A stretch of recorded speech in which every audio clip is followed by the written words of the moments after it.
Death of a parrot. I read somewhere that a sure way to kill a parrot is to feed it avocado. I wondered if it would work on Pierre's African grey. I really hated that bird. All our problems started the day he bought it. Before that day, we were happy. Sure, we had problems, but all couples do. We even talked about getting married. After living together for a year, we decided that we could make it work. We could have the white picket fence and the happily ever after that young couples dream about having. Then he went and ruined it. He called me up that morning and said he had a surprise for me. There I was, mistakenly thinking that it would be something in the line of jewelry, something with a diamond, something that would fit perfectly on my ring finger. It wasn't an unreasonable hope. As I said, we'd discussed it. But instead of a ring, I got a parrot. Let me just mention that I'm not an animal lover. My parents had tried to instill affection for animals in me, but for some or other reason, the love of animals just never took. He didn't bother to ask if I wanted a pet. If he had asked, the answer would definitely have been no, which is probably why he didn't. If he wanted a pet so badly, why did he have to get a parrot? Why not a cute kitten or a puppy? You can't take a parrot for a walk, it doesn't curl up on your lap, and there's no way it can protect you from a burglar. So what's the point? All it does is squawk and leave a stinky mess at the bottom of its cage. Who do you think ends up cleaning the cage? Not Pierre, that's for sure. Cleaning up after his bird would be too much like taking responsibility for his purchase. His excuse was that she was a present for me, so, therefore, it was my job to clean up after it. When we moved in together, we had specific roles in our relationship. He was the responsible one, and I was the flake. It worked well.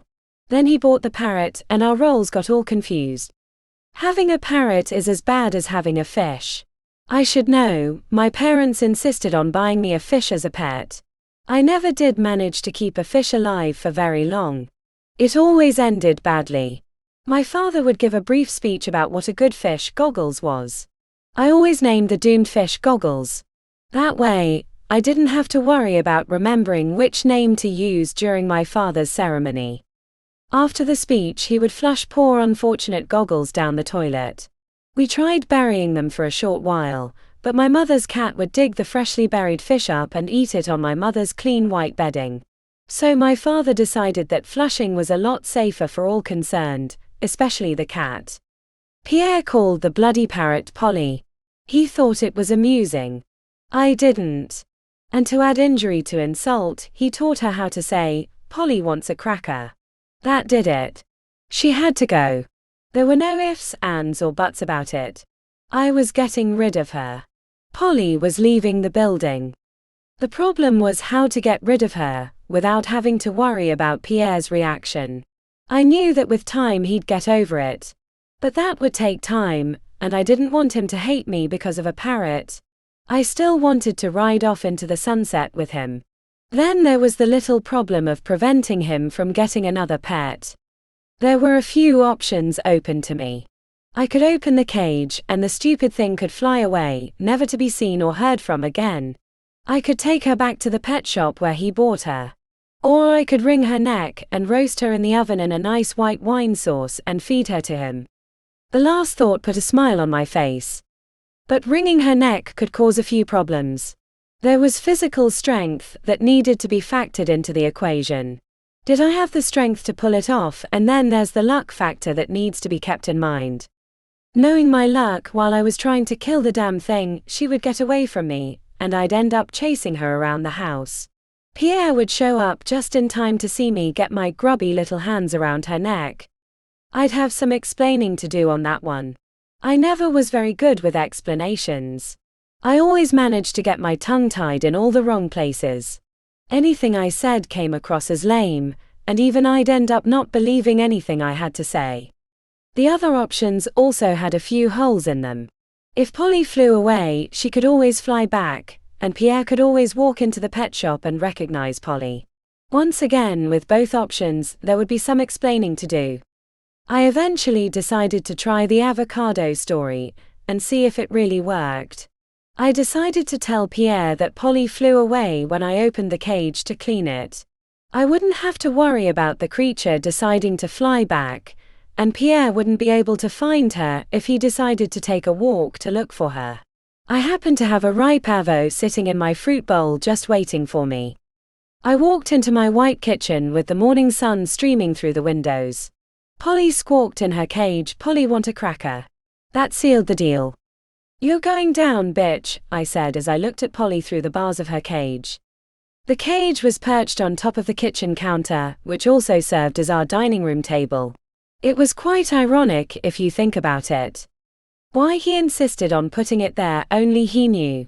He could have kept it in his office with the rest of his junk. We lived in a 2-bedroom flat in an overpriced complex. The flat didn't have a dining room.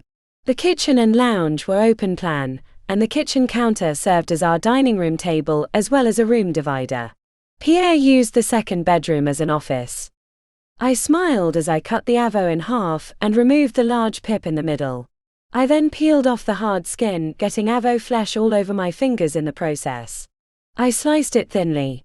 Licking my fingers, I fed it to Polly through the bars. She seemed to enjoy her last meal. I fed her a few pieces. The remaining slices I put some salt and pepper on and ate slowly, enjoying every victorious mouthful. I wondered how long it would take her to die.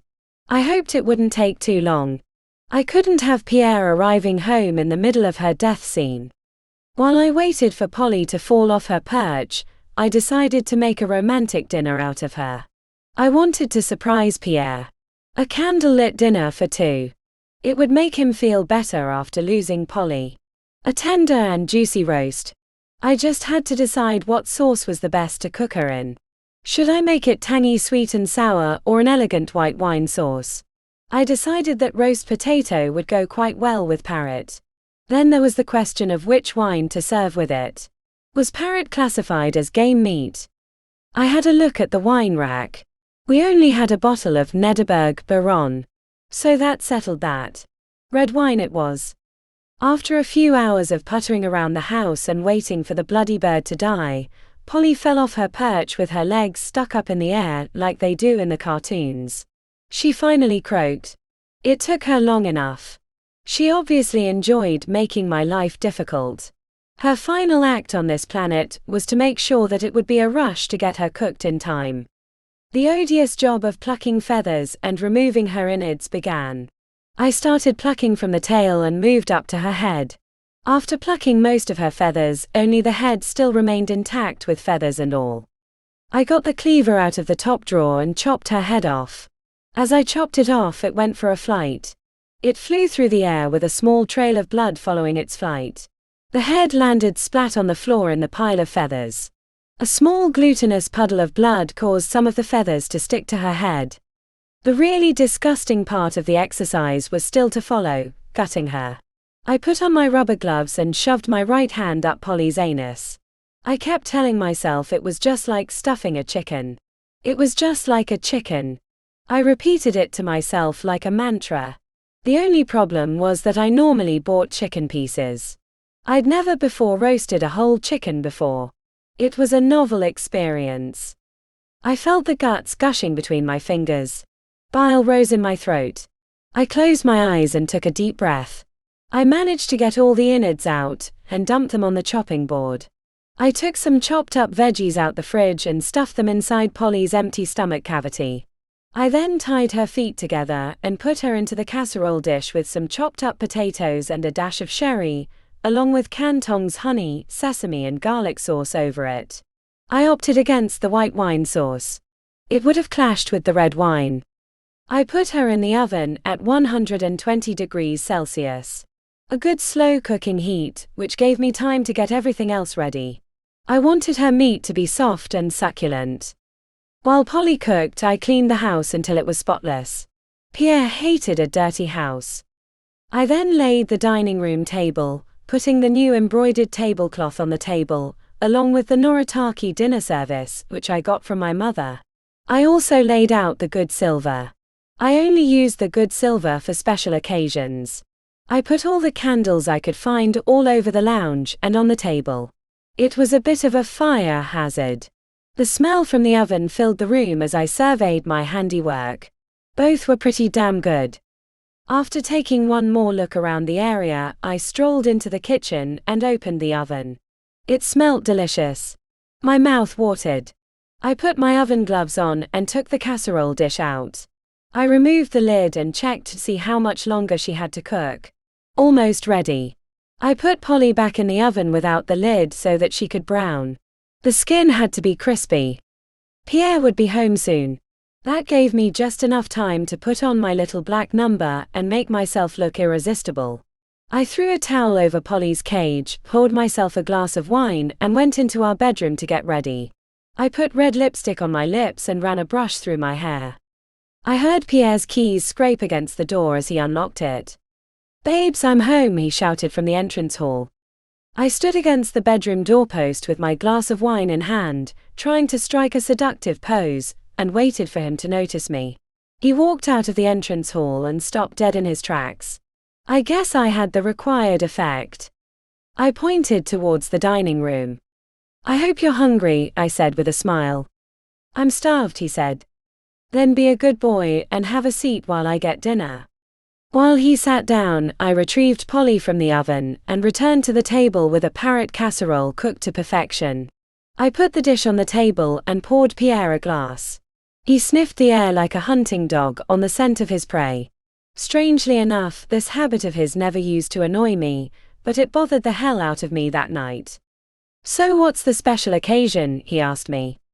"Oh, nothing, I just thought I'd spoil you for a change," I replied. I handed him the carving knife and asked him to carve the bird. I must say that I did a damn fine job. The meat started to fall off the bone. "I didn't know you could cook this well," Pierre said while he carved his precious little Polly. "You'd be surprised what I can do when I've got the right motivation," I said and smiled at him. Pierre tucked into the meal. I could have sworn he'd never seen food before. About halfway through the meal, he looked up at me for the first time since he started hoovering the food down his gullet. "Where's Polly? She's awfully quiet tonight," he asked between mouthfuls. "Don't worry, she's fine. She's right where she belongs."